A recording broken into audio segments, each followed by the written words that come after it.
Son of a bitch must pay.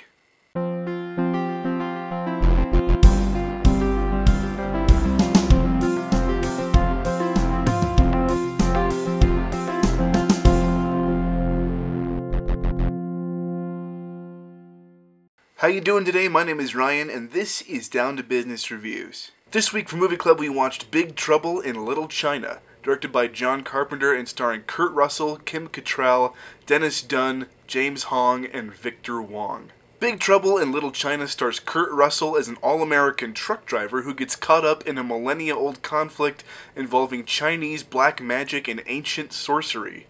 You know, that old chestnut. Wow. What a heck of a thing this movie is. I struggle to think of another film like it that I've ever seen, and I can't think of anything. I had never seen this movie before. Everyone that I talked to had never seen this movie before. I'm one of the few people that had even heard of it. Because how do you market something like this? The synopsis that I gave you at the top was like the simplest way I have of explaining the plot of this movie. It is one of the strangest things I've seen in a long time. And I kind of liked it. The film starts off in a pretty innocuous way, so much so that you think, the first 10-15 minutes are like, is this just going to be another run-of-the-mill action 80s movie, just kind of meh.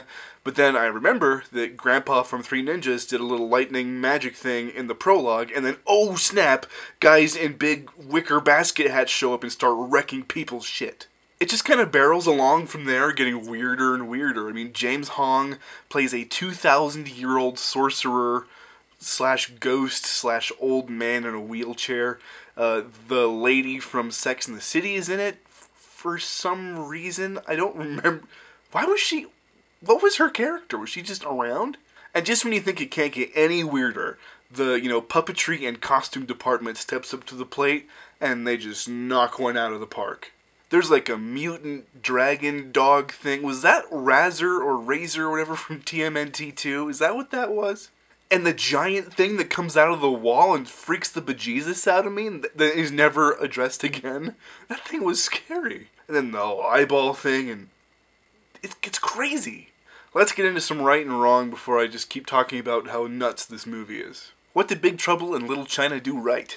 This is a movie that, in my opinion, wins you over eventually. It starts out a little slow, and then it kind of ramps up and gets exponentially stranger and more fantastical, and it eventually, you either are totally won over by it, or it turns you off to the idea altogether. It just has so much character to it. The 80s aesthetic is abundant in this film, so if that is anything you are attracted to or nostalgic for, I mean, no worries there, it's all over the place. There are mullets and, neon lighting and ridiculous fight scenes. These fight scenes, oh my gosh. I don't know whether to call them good or bad, so I'll just kind of settle on hilariously bad. They kind of, arc around from being bad that they become really good. In the last half of the movie or so, there's some really creative costuming and creature designs that I can't help but love. I mean, this comes from a time when almost everything in a movie was a practical effect, and makeup and, costumes were everything. Sometimes it looks a little wonky, but come on, they were trying. For 1986, this was like cutting-edge, primo stuff. It's a stylistic thing that you'll either love or hate. Personally, I like it. There aren't any real strong performances in this movie, but this was the glory days of Kurt Russell. It's cool to see him just kind of mulleted out and wearing a tank top, and he's got this surly attitude, and it's his job to just constantly exclaim, what's going on here? I love that he's also pretty inept as a fighter, except for his ability to catch things. I mean, he's surrounded by martial artists and Chinese kung fu guys jumping around and swinging at each other, and he either gets knocked out or he just kind of runs into people. I like that they left him as kind of an average Joe truck driver and didn't try to make him into some kind of inexplicable kung fu master. But what did Big Trouble in Little China do wrong? If you're not in the right headspace for this movie, or you're not willing to accept it for what it is, which is an practically unclassifiable action fantasy comedy, you're just not going to enjoy it. It's not marketable. I mean, no one's heard of this movie because how do you sell this? That doesn't mean that the movie's bad. It actually got a lot of, positive feedback from viewers. But it was just so hard to market that the movie flopped at the box office. What that means is it was either a passion project or it was just something so unique that the studios were like, whatever, he made the thing, just give him a bunch of money and I guess we'll just put it out there. It's something that you would only watch today if, oh, I don't know, it was assigned to a movie club. Fancy that, and thank you. The fight scenes are very weird, and watching them the first time, you know, I enjoyed them and just how bizarre and actually pretty funny they are. But when you step back and kind of just analyze the situation, there is an inordinate amount of yelling and just running around. The movie isn't long to begin with, but some of these fights could have been even shorter. There's one scene in this film, and it's a scene that I didn't realize I had seen from this movie before actually watching it. And I realized, oh, I've seen this before. Because it's in a top 10 list of, like, the most ridiculous movie deaths. There's a character who's, like, has this supernatural ability, and he's really strong, but his power is that he kind of, like, gets really big. And at the end, he gets filled with so much fury that he literally blows himself up.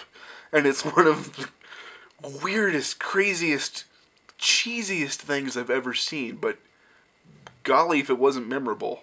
I don't know, maybe that belongs in the positive section of this review, but I'm putting it here in the negatives because it was just so weird.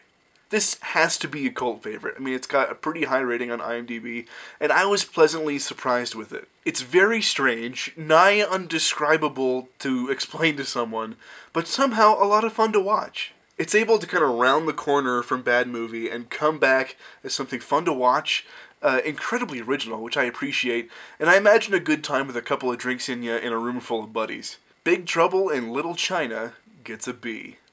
Guys, that's it for this week. Thank you so much for watching. I really appreciate it. Please leave a comment down below if you liked anything I was rambling on about. Like and subscribe if you really liked it. The question of the week is this: what is the strangest movie you have ever seen? For me, it's an underground gem called The American Astronaut, directed by Corey Maccabee. It's a science fiction space western musical, shot in black and white with a budget of like $1 million. If you can find it, watch it. It is one of the strangest but incredible things I've ever seen. If you didn't know, I do these reviews for SourceFed Nerds Movie Club, which airs every Saturday on their channel. Please be sure to check it out. Sometimes I get featured, sometimes I don't. Either way, it's a lot of fun. And be sure you search the hashtag SFMCChina to see all the other reviews of the movie clubbers this week. That said, make sure you follow me on Twitter, check out my Facebook page, find me on the Googs+. Thanks again so much for watching. I really do appreciate it, and I will see you guys next time. Have a good one.